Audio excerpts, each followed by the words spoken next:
Et bonjour à tous et bienvenue dans cette nouvelle vidéo. Alors je vais vous présenter aujourd'hui une petite alternative à TeamViewer, AnyDesk et tous ces logiciels de support à distance. Et cette alternative open source, c'est Remotely. Donc Remotely va vous permettre, tout comme TeamViewer ou AnyDesk, d'interagir avec l'ordinateur d'un client qui s'est connecté, donc soit à l'aide d'un agent résident, soit à l'aide d'un code qu'il va vous transmettre. Et tout cela au sein d'une page web. Et je trouve ça vraiment extrêmement intéressant. Donc je vous propose de découvrir ça aujourd'hui. Si vous souhaitez tester Remotely sans déployer le serveur, il y a ici un serveur public sur lequel vous allez pouvoir vous connecter afin de découvrir un petit peu le projet. Mais dans notre cas, nous allons déployer le serveur et voir un petit peu comment peuvent se connecter les clients. Pour ce genre de déploiement, évidemment, quelques notions de base en réseau vont être nécessaires si vous souhaitez que cela soit accessible publiquement. Dans ce cas-là, nous allons faire toutes les manipulations en local, ce qui est beaucoup plus facile et plus rapide. Pour l'installation du serveur, dans notre cas, nous allons déployer le serveur dans un container Docker qui nous est mis à disposition ici. Celui-ci est le container Docker officiel, mais il existe également des packages d'installation pour le serveur à la fois pour Linux et pour Windows dans les releases, mais dans notre cas, nous allons déployer sa version container Docker. Pour cela, rendez-vous sur la page du container Docker de Remotely et scrollez un tout petit peu afin de récupérer la commande de démarrage du container qui se trouve juste là. Nous allons, comme à notre habitude, ouvrir un petit notepad afin de l'éditer, car évidemment, le chemin de stockage des dossiers ici ne correspond avec aucun de notre infrastructure. Nous allons utiliser celui-ci. Une fois le chemin corrigé pour le stockage des fichiers de configuration, vous pouvez tout simplement recopier votre commande et venir l'exécuter. Ici, comme d'habitude, nous sommes sur notre petite installation Open Media Vault de test avec Docker de préinstallé. Je copie ma commande et je l'exécute.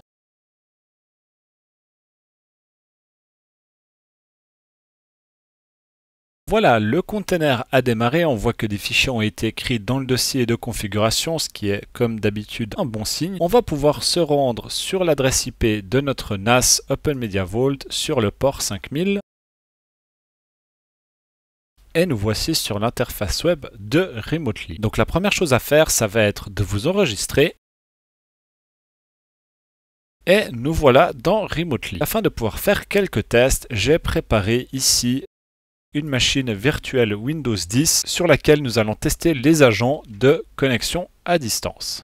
Au niveau du menu de Remotely, vous êtes ici sur l'accueil. Apparaîtront ici les agents que vous avez déployés si ceux-ci ont l'agent résident. Nous avons le menu Remote Control qui nous permet de nous connecter à un client à distance qui a été démarré à l'aide de son code. Nous avons le menu téléchargement qui nous permet de télécharger les clients rapides et les agents résidents. Je n'ai pas réussi à déployer cet agent-là car le build de l'exe échoue, mais l'agent résident et le client portable sont eux fonctionnels. Ensuite, vous avez ici un menu script qui va vous permettre de créer une liste de scripts que vous allez pouvoir exécuter à distance sur les machines. Alors j'ai pas encore trop testé ça, je ne sais pas si ça fonctionne bien, mais en tout cas l'option existe. Vous avez un menu ici qui va vous permettre d'en savoir plus sur un poste. Vous avez ici les options de votre utilisateur et ensuite les paramètres de l'organisation avec un ID généré automatiquement. On pourrait ici venir changer le nom de l'organisation par Tonton Joe par exemple.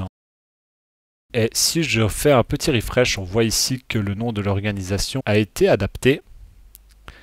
Et si je fais un petit refresh, on voit ici que le nom a changé.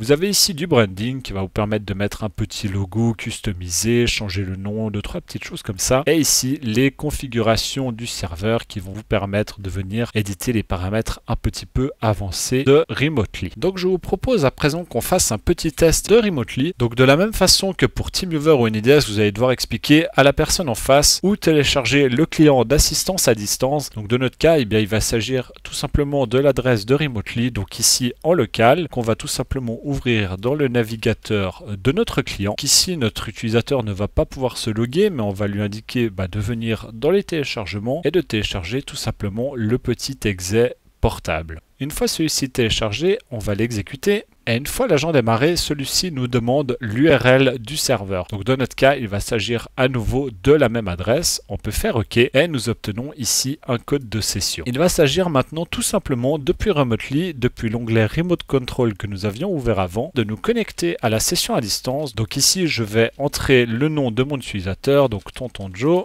et je rentre l'ID de la session que la personne me transmet qui est le 336.232.147 et je fais connecter. Automatiquement, on a ici un petit message qui nous dit que Tonton Joe souhaite se connecter. On va lui dire oui. Nous allons évidemment autoriser l'accès au pare-feu à l'application et nous voilà connectés à distance avec Remotely au travers d'une page web. Donc on peut à présent, depuis cette page web, venir assister notre utilisateur à distance. Maintenant, dans le cas où vous souhaitez dépanner à distance des gens sans qu'ils aient à démarrer l'exécutable, vous allez pouvoir venir dans les téléchargements et télécharger cette fois-ci l'agent résident avec l'installation Windows x64-86 et vous allez transmettre ou installer cet agent sur la machine du client. Une fois cela fait, vous pouvez l'exécuter. Il est possible d'installer ceci de manière silencieuse ou avec des paramètres prédéfinis avec les quelques exemples qui se trouvent là, mais dans notre cas, on va tout simplement les entrer manuellement. Donc à nouveau, l'URL du serveur, il s'agit de l'URL de notre serveur sans rien de spécial. L'organisation de serveur, nous l'avons vu avant, il se trouve ici, donc on va récupérer